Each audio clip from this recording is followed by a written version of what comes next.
Note கொடுக்காமல் ஒரு கூட்டம் வருகிறது என்றால் அது விஜய்க்கு. ஆகவே விஜய் தமிழ்நாட்டின் அதிசயம். இப்போது 200 ரூபாயிலிருந்து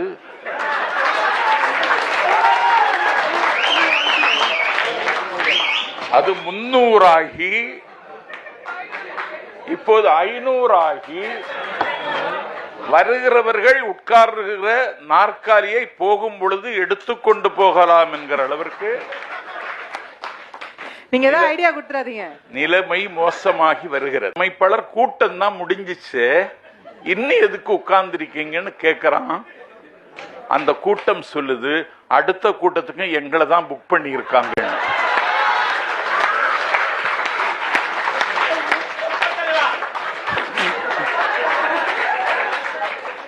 கோட்டீஸ்வரர் சொன்னார், லேட்டா வர்றது பிரச்சாரம்னா லேட்டா தான் வருவாங்க.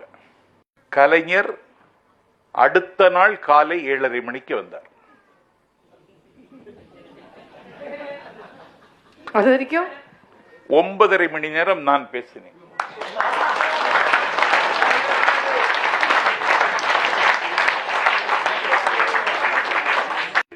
தம்பி விஜய் சென்னைக்கு வந்துட்டார். அதை ஒரு விமர்சனமாக வைக்கிறார்கள். அதுதான் சரியான முடிவு. அவர் அங்கேயே இருந்திருந்தால் அசம்பாவிதம் இன்னும் நடப்பதற்கு சாத்தியம் அதிகம். சாவின் எண்ணிக்கை கூடும். கட்டுப்படுத்த முடியாத ஒரு நிலைமைக்கு கரூர் ஆளாகும். எல்லா அநியாயத்தையும் அங்கே அரங்கேற்றுவதற்கு சக்திகள் முயலும். ஏனென்றால் சமய சார்பற்ற, சாதி உணர்வற்ற ஒரு தலைவனாக கண்ணுக்கு தெரிகிற நம்பிக்கை நட்சத்திரம் தம்பி விஜய்.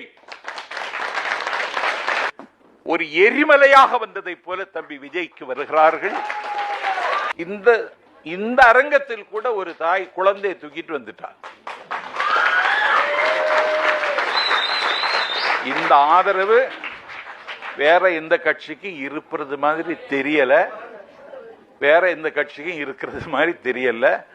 என்னுடைய தம்பி விஜய் விண்ணுக்கும் மண்ணுக்கும் விஸ்வரூபம் எடுக்க வேண்டும் என்று வாழ்த்தி விடைபெறுகிறேன். நன்றி.